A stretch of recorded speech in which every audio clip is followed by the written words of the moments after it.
Hello à tous, c'est Yoel de First Player, qui vient d'ailleurs de filmer entièrement toute cette vidéo sans les micros. Du coup, je suis un peu deg, parce qu'on va recommencer. Voilà, et du coup, ça va être moins bien, je le sais, ça va me saouler, je vais m'énerver. Donc, je vais faire mon mieux. Voilà, j'espère que vous allez bien. Aujourd'hui, au programme, on va voir que 3 jeux et pas 4, parce que je vais vous parler un petit peu d'autres choses pendant la vidéo, à savoir le futur un peu des vidéos là-dessus sur la chaîne. En termes de jeux, on aura que du très lourd, Age of Innovation, on va avoir également du Champ d'honneur et Narak. Ouais, voilà, vraiment, on prend des trucs qui marchent très bien. Parce qu'en ce moment, en fait, j'ai pas envie de jouer à d'autres choses. J'ai envie de jouer avec des trucs qui m'éclatent. Et du coup, j'en viens au point premier, à savoir, et je suis navré d'avance, il y aura sans doute moins de on rejoue ou pas. Non, partez pas, restez 2 secondes. Dans le sens où je vais sûrement en faire un que tous les 15 jours à l'avenir, pour 2 raisons. Petit 1, on est un peu dans la période de vache maigre côté sortie, et il n'y a pas grand chose qui m'amuse. Dans les nouvelles sorties, vraiment, je suis pas la cible, ou ça me parle pas trop, voilà. Donc, et vu qu'on n'a pas envie de se forcer à jouer à des trucs qui nous amusent pas, et que c'était un peu le cas récemment, on va diminuer un peu le rythme de sortie des jeux pour avoir 15 jours pour trouver 4 jeux à vous parler, et 4 jeux qui nous bottent, ou auxquels on a aimé jouer ou pas, mais au moins, on y allait vraiment de notre plein gré, et c'est pas genre, vas-y, faut jouer à ça, on y va, et puis on verra bien. Et ça, c'est un truc qui m'ennuie un petit peu récemment. Et voilà, donc ça c'est d'ailleurs on le voit bien sur la vidéo de Sankoré avec Kutnaora machin, c'est des jeux qui nous éclatent et d'ailleurs la vidéo est beaucoup plus cool à regarder que des jeux qui m'emmerdent globalement. À côté de ça, évidemment, on vous abandonne pas une semaine sur 2, il y aura d'autres contenus sur la chaîne, notamment j'ai envie de faire par exemple des petits guides sur les premières parties pour des gros jeux experts, sur du Tricarion, du Ark Nova, du Projet Gaïa, des trucs à savoir pour pas vous plomber dans votre première partie et vous dégoûter un peu du jeu. Il y aura également des points focus un peu plus longs sur différents jeux, comme on faisait un petit peu au début de la chaîne, parce qu'effectivement, ça me manque aussi, moi, de parler en détail d'un peu plus de jeux, parce qu'en ce moment, j'ai envie de poncer différents trucs, notamment du War Chest, du Narak, genre de jeux que j'ai envie d'en faire beaucoup, pour pouvoir effectivement essayer de voir un petit peu les décortiquer plus en profondeur. Voilà, c'est un truc que j'ai envie de faire, et auquel on va revenir, et pour ça, ça implique de faire un peu moins de rejoue ou pas. Voilà. Ça, en plus de ça, bon point, la semaine où il n'y en aura pas, on essaiera de vous proposer différents sondages pour pouvoir vous laisser vous exprimer sur les jeux que vous voudriez voir la semaine prochaine, et ça permettra un petit peu de faire participer tout le monde, et ça c'est un peu plus cool. Voilà. Deuxième chose importante, le vendredi, dans un futur proche, genre 1 et 2 semaines, on devrait proposer avec différentes boutiques des petits points le vendredi matin, genre un 8h, 9h sur Twitch, pour vous montrer les nouveautés, vous en parler, vous dire un peu ce qui est cool, ce qui arrive pas. Et voilà, ce sera dispo après sur Twitch normalement. Sur YouTube, je ne sais pas encore, on verra à ce niveau-là. Mais globalement, voilà, ça arrive, et ça va être plutôt cool. Troisième point, au moment où je fais cette vidéo, normalement, la veille, on aura streamé avec Vianney d'Entre Joueurs sur Twitch différents jeux de plateau existants en numérique. Normalement, si tout s'est bien passé, hier, on a fait du Shard of Infinity, du Hero Realms, et ce genre de choses, et du coup, on le Twitch, on discute, on se marre, on joue, on dit des conneries, et on répond à vos questions si vous en avez. Donc voilà, ça, n'hésitez pas à nous rejoindre, c'est plutôt cool, donc soit c'est sur First Player FR sur Twitch et Entre Joueurs, et voilà. Est-ce qu'on se sera dispo sur Facebook après YouTube? Je ne sais pas encore, mais en tout cas, ce sera dispo sur Twitch. Je pense que c'est tout niveau annonce, et je propose qu'on démarre avec la partie cool, à savoir les jeux. C'est parti!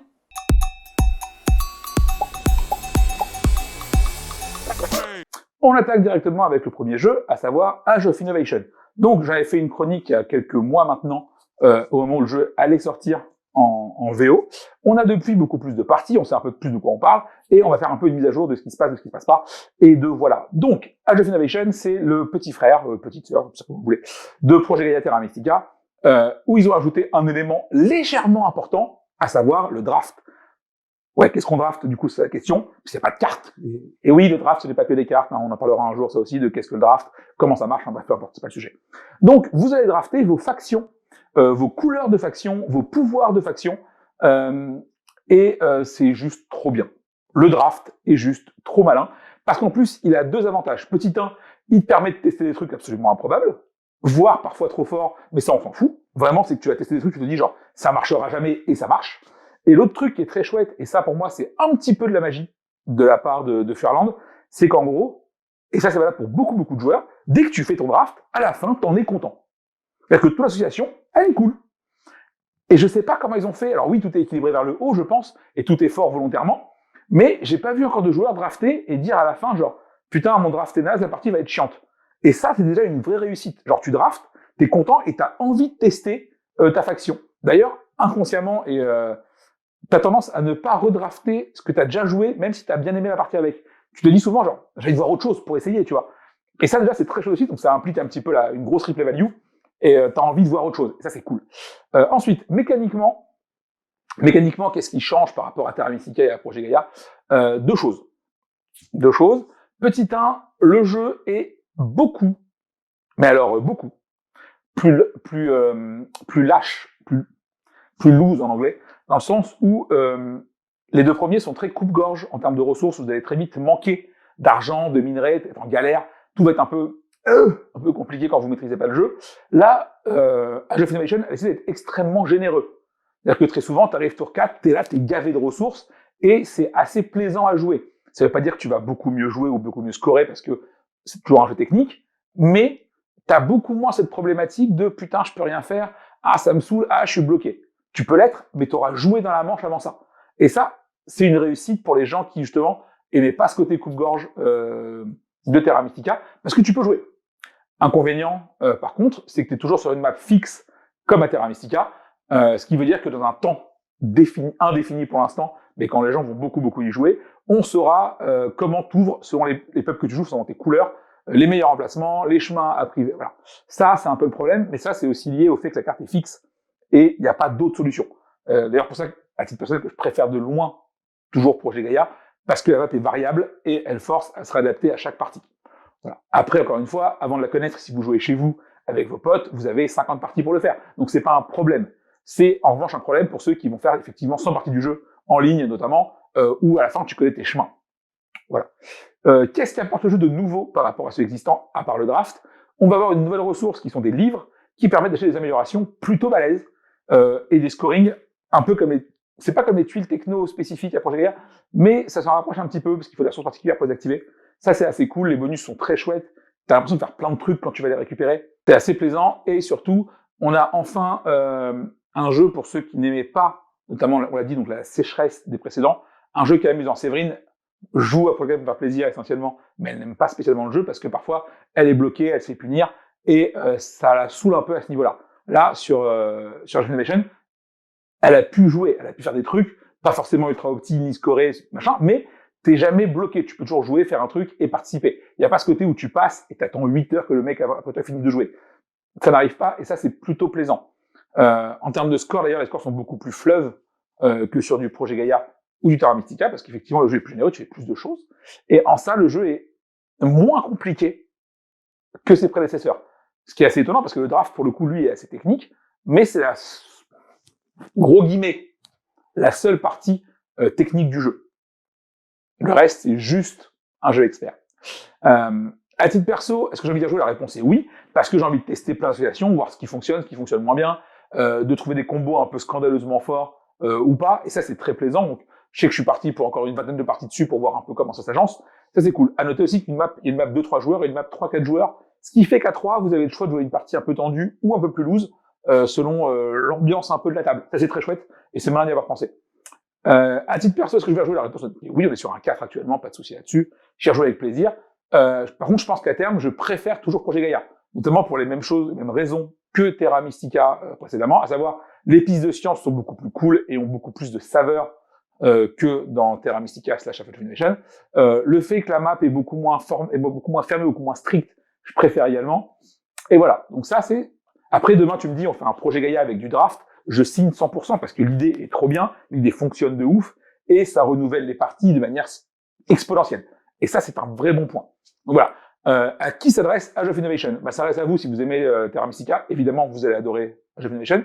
Et étonnamment, elle s'adresse également à des joueurs moins aguerris et qui ont trouvé, comme on l'a dit précédemment, le jeu beaucoup trop dur parce que même si c'est la suite et qu'il y a plus de choses, le jeu est moins compliqué en termes de prise en main. Et ça, c'est assez agréable.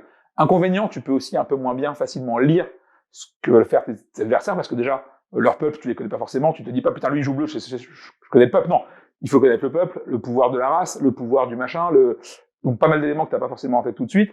En termes de ressources, vu qu'il y a beaucoup de choses, c'est plus compliqué de se dire qu'est-ce qu'il peut faire avec 12 minerais plutôt qu'avec 3, globalement.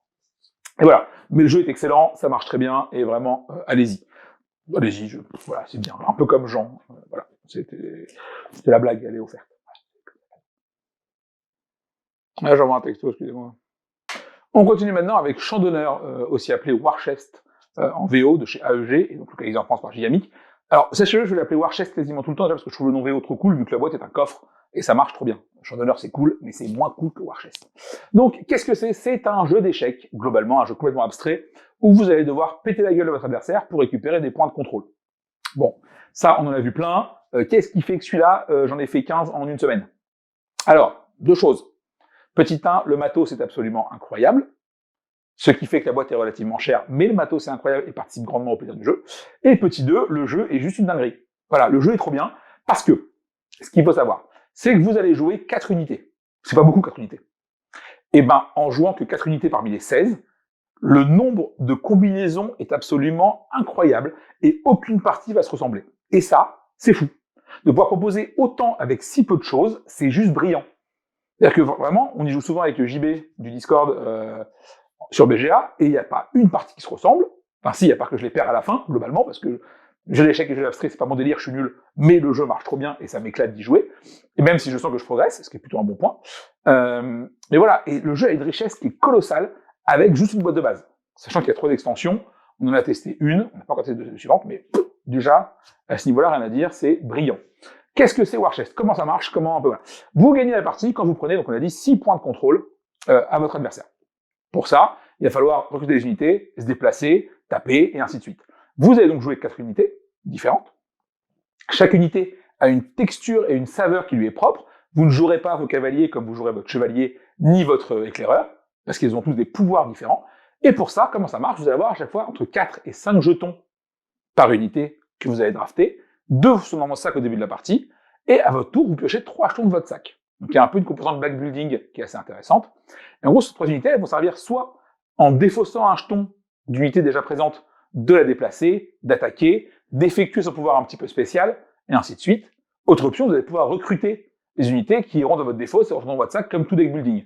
Et en fait, en plus de gérer le plateau et vos armées et ainsi de suite, il y a vraiment une vraie composante backbuilding qu'il faut prendre en compte parce que le timing va être important, parce que gérer son sac va être extrêmement important, sachant qu'en plus, quand une unité meurt, elle quitte le jeu. Elle ne retourne pas dans votre défausse ni dans votre marché d'achat. Et ce qui veut dire qu'en fait, vu que vous avez 4 unités au début de la partie, une en jeu, les autres vous servent à essentiellement l'activer. Si vous en perdez 2, il vous reste plus qu'un seul jeton pour l'activer après pour le reste de la partie, à chaque fois, à chaque tour de sac. Donc vraiment, c'est très technique, très chouette. Et pour moi, c'est l'inconvénient de ce genre de jeu, et c'est un défaut qui est inhérent au fonctionnement même du jeu, c'est qu'en gros, un joueur qui est meilleur que vous va vous battre. Globalement. On va savoir que du coup, beaucoup de monde me bat sur ce genre de jeu, parce que c'est un jeu d'apprentissage. Comme les échecs, vous allez devoir apprendre pour pouvoir vous améliorer. Ce qui veut dire que si votre partenaire de jeu il a déjà joué beaucoup, et que vous débutez après contre lui, il faut accepter de perdre les 30 prochaines parties pour apprendre. C'est un problème. Clairement, vous vous amuserez peut-être, mais clairement, vous ne gagnerez pas de partie pendant un long moment. Le temps d'apprendre le jeu, d'apprendre les mécanismes, d'apprendre le tempo, d'apprendre ce que font chaque unité, de comprendre comment tout interagit, parce qu'effectivement, le draft de départ est excessivement... il y a beaucoup de dilemmes. C'est-à-dire que tu as 9 cartes, et pourtant, tu es là genre en mode « qu'est-ce que je fais ?» Parce qu'évidemment, si tu prends ton archer, il tire à 2 cases, mais si tu prends ça, tu laisses l'unité qui se déplace de 2, qui peut être un problème, mais si du coup, Et vraiment, c'est très agréable là-dessus, parce que tu sens que tu as des vrais dilemmes à chaque choix, et moi j'aime beaucoup ce genre de choses, donc c'est très cool. Voilà. Est-ce que bref, est-ce que j'y rejoue? La réponse est oui, en ce moment j'y joue tout le temps, dès qu'on peut, parce que les parties durent 20 minutes en plus, c'est que du bonheur. L'extension, on en a testé une, c'est Noblesse, qui rajoute des trucs très cool, notamment des décrets. Il y en a 3 pour la partie, qu'on peut activer une fois chacun dans la partie avec un petit jeton spécial, qui sert à rien en principe dans le jeu. Nouvelles unités, il reste encore 2 extensions qu'on n'a pas regardées du tout pour l'instant parce qu'on y viendra plus tard. Voilà, le jeu est top. À ce niveau-là, c'est très cool, c'est riche. Vraiment, c'est le genre de jeu où, si vous l'avez, tu peux ne jouer qu'à ça pendant un très long moment avant de te lasser. Et je trouve que proposer vraiment autant de choses avec si peu de matériel, parce qu'au final, quand tu joues, tu vas avoir 4 cartes et 4 jetons par carte, et c'est parti. Bah franchement, c'est fort. Autant j'aime pas tout ce que fait AEG parce qu'il y a à boire et à manger dedans, mais ils savent sortir un peu des sentiers battus, proposer des grosses expériences, et là on est sur du très lourd de leur part, donc c'est très chouette. Voilà. Est-ce que je vais jouer? La réponse est oui, on est sur un 5. En ce moment, j'y rejoue beaucoup. Je me tente d'ailleurs à prendre la boîte physique pour jouer les extensions, qui sont pas encore dispo sur BGA, notamment la dernière qui est Felony. Inconvénient, Séverine n'aime pas trop ce genre de jeu, donc je sais que ça va pas être sa cam, donc il faut que je me trouve aussi un partenaire pour ça. Sinon, je continuerai à jouer en ligne. Et voilà. Mais ça, vraiment, j'ai hâte de pouvoir vous proposer on a parlé dans la vidéo au début, un point un peu plus long sur le jeu, les extensions, qu'est-ce que ça fait, qu'est-ce que ça apporte. Et voilà. Donc, si ça vous intéresse, dites-le en commentaire. N'hésitez pas. Et je propose qu'on enchaîne. Hein, enchaîner. C'est bien enchaîner. Les ruines perdues de Narak. Ou Arnak en VO, mais parce qu'apparemment ça marchait pas bien, alors que Bitoku, ça c'est ok, hein, en termes de nom, ne cherchez pas à comprendre. Donc, Narak, c'est quoi? C'est le jeu qui était nommé à l'As d'Or en même temps que Iki et Dune en 2021, si je ne m'abuse, et vous allez globalement jouer à Indiana Jones. Voilà, vous allez partir en quête de nouveaux territoires, découvrir des nouveautés, explorer des fouilles perdues un peu dégueulasses où on va essayer de pas crever, et des monstres plus ou moins énervés vont vous trouver sur le coin de la gueule. Globalement, c'est ça. Mécaniquement, on est sur un jeu un petit peu, et je mets des putains de guillemets, de deck building, puisque vous avez quand même acheté très peu de cartes et votre deck va très peu tourner. Donc c'est pas vraiment un deck building, mais techniquement, t'achètes des cartes qui vont dans ton deck et que tu pioches. Donc ça y ressemble un petit peu. Et de la pose d'ouvriers, de vos 2 ouvriers, sur 5 manches. On l'a beaucoup comparé à Dune pendant un moment donné, parce qu'effectivement, on est sur des mécaniques sur le papier à peu près similaires, de la pose d'ouvrier et du deck building. La principale différence pour moi, au-delà du fait que dans les 2 cas, c'est pas du deck building, c'est qu'on est sur un jeu qui est beaucoup plus tendu sur Narak. D'ailleurs, jeu qui marche à 2, ce qui est moins le cas pour Dune. Dune, t'as des ressources, tu fais des trucs, et d'autres idées de génie, on en parlera beaucoup plus tard, et machin. Mais sur Narak, vous allez constamment être à la ressource près. C'est-à-dire qu'il n'y a pas de tour où tu commences avec 8 ressources d'un truc. Ça n'existe pas. Pour ça, le jeu est assez tendu. En plus, tu as 2 types de cartes que tu peux acheter, des artefacts et des cartes équipement, globalement. Et en fait, il y en a 6 sur le marché. Et à chaque manche, on va décaler le curseur, ce qui fait qu'il y aura à chaque manche plus d'artefacts et moins d'équipements, et ainsi de suite. Ce qui veut dire qu'on commence avec 4 et 1 au début de la partie, et à la fin, c'est 4 et 1 dans l'autre sens. Voilà. Enfin, 5 et 1 d'ailleurs, je crois. En termes de tempo, on est sur un jeu qui est... T'as pas le temps. T'as pas le temps parce que 5 manches, ça va très vite. Le twist en termes de deck building, c'est que toutes les cartes que tu vois, que tu vas acheter, vont aller sous ton deck, sachant que quand tu pioches tes cartes et tu joues tes cartes de la manche en cours, à la fin de ton tour, tu les remélanges et elles vont sous ton deck aussi. Ce qui veut dire que si tu avais moins de 5 cartes dans ton deck restant, au moment où tu achètes des cartes, tu les piocheras à la manche d'après. Voilà, donc ça c'est assez cool, et tu as constamment des vrais arbitrages à faire sur qu'est-ce que je fais de mes ressources. Est-ce que je vais plutôt explorer avec? Est-ce que je vais plutôt battre les monstres qui demandent des ressources? Est-ce que je vais plutôt les conserver pour aller explorer les fouilles? Est-ce que je vais explorer les fouilles pour les points? Est-ce que je vais pour les bonus? Parce que du coup, tu as 2 marqueurs différents. Et ça, tout ça, ça fait que tes choix sont loin d'être évidents à chaque tour. Évidemment, sur le jeu de base, après un nombre de parties, j'en ai fait une quinzaine là en temps très regroupé, t'as des patterns qui reviennent, et c'est le feeling que ça m'avait laissé à l'époque. Ça veut dire que, ok, c'est cool, mais je pense que j'ai fait le tour, tu vois, même si en vrai, ça se discute, parce que t'as quand même 2 plateaux qui ont des phases différentes, des trucs différents. Voilà. Mais surtout, et ça c'est pour moi assez brillant, c'est que la première extension, qui est chef d'expédition, est une masterclass d'une extension. C'est-à-dire que vraiment, ils ont réussi à mettre dedans précisément tout ce que les joueurs voulaient, à savoir de la symétrie pour les départs avec des différents pouvoirs, et des nouvelles cartes, et un nouveau plateau recherche, et ça suffit. Ça suffit, ça apporte exactement ce qui manquait au jeu de base. T'as presque l'impression que ça a été retiré du jeu pour baisser un peu les coûts au début, parce que tant ça s'intègre bien, que c'est bien pensé, que c'est malin. Donc voilà, donc Narak, très chouette. Inconvénient, parce que du coup, je joue pas mal sur BG en ce moment, c'est que le jeu n'a pas l'extension en ligne, alors qu'elle est vraiment incroyable la première, et j'ai pas testé la seconde qui vient d'arriver, d'ailleurs merci à Yellow. Merci d'ailleurs Yellow pour l'ensemble du package, parce que c'est une copie presse. Voilà, Narak aussi, tout comme Chandelier, c'est un jeu que j'aimerais faire un peu plus de parties pour vous en parler de manière plus détaillée, plus décortiquée sur ce qu'apporte chaque extension, les strats, les machins. Donc voilà, si ça vous intéresse aussi, pareil, petit mot en commentaire. À qui ça s'adresse? L'avantage, c'est que le jeu marche très bien à 2, 3, 4, même si je pense que 4, il est un petit peu long. Donc j'ai essentiellement y joué à 2, 3, à titre personnel. Il s'adresse à peu près, c'est de l'initier plus. Je sais qu'à l'As d'Or, c'était en expert. Les règles vont être... Non. C'est chiant à préciser, en fait, les règles sont pas très compliquées. Ce que tu vas faire à chaque tour n'est pas techniquement difficile. Par contre, bien jouer, vu que le jeu est assez coupe-gorge, va être plus compliqué. Donc, soit tout le monde a le même niveau, on découvre et c'est cool, parce que du coup, c'est pas compliqué, tu vas t'amuser. En plus, t'as vraiment ce côté Indiana Jones, tu pars à l'aventure, tu sais pas ce que tu vas trouver. Ah putain, ça me tombe sur la gueule, faut que je me démerde. Très agréable. Et par contre, si jamais il y a une différence de niveau qui est importante pour les joueurs, on va le sentir. Donc voilà. Donc c'est vraiment un excellent jeu passerelle pour de l'expert vraiment, parce qu'effectivement, on trouve pas mal de choses qui y ressemblent, notamment avec une ressource très tendue. Et voilà, donc ça c'est du grand CGE pour le coup Narak. L'extension 1 est incroyable, on l'a dit à l'instant. Inconvénient, ça te fait une extension plus un jeu de base à un package à 90 balles, ce qui est pas donné, même si le matos est très cool, machin, 90 balles, ça reste un budget. Donc n'hésitez pas à tester le jeu de base si ça vous plaît directement sur BGA. C'est accessible, c'est cool, ça marche bien et le jeu est top en termes d'ergonomie et tout, c'est très bien pensé. Et voilà, est-ce que vous voulez rejouer? La réponse est oui, j'en ai refait un ce matin, j'en ai fait un hier, j'en ferai sûrement un demain avec Séverine ou des potes. Vraiment, j'y joue beaucoup en ce moment, on est encore sur un 5. On est sur une vidéo pleine d'amour, plein de jeux que j'aime bien. Mais c'est aussi cette raison-là qui fait qu'en ce moment, j'ai envie de faire moins de vidéos où on ne rejoue pas et des jeux qui m'intéressent pas, parce que j'ai pas envie d'y jouer. Là, vraiment, j'ai un créneau de libre pour jouer. J'ai envie de jouer à du Projet Gaïa, à du Ark Nova. J'ai pas envie de découvrir une nouveauté qui va me gonfler. C'est un peu le problème. Mais en même temps, c'est le deal, tu as des vidéos. Donc voilà. J'espère que vous allez bien, hein, mieux qu'au début de la vidéo, toujours, hein, à ce niveau-là. N'hésitez pas à nous rejoindre sur Discord, sur le stream, genre de choses, machin et tout, de la semaine. Merci à tous ceux, parce qu'on arrive à la fin de la vidéo, à tous ceux qui suivent la chaîne sur Ko-fi, ça fait très plaisir. Merci à vous. Que dire? Vendredi, pas celui-là, mais peut-être le prochain, on lancera les premiers Twitch sur les nouveautés des sorties de la semaine, avec des boutiques pour en parler directement. Et je pense qu'on a fait le tour, donc je vous fais à tous de gros bisous, portez-vous bien, et puis à très vite. Hein, qu'est-ce qu'on dit comme ça? C'est cool, ça, comme ça, déjà. Allez, je vous embrasse. Ciao.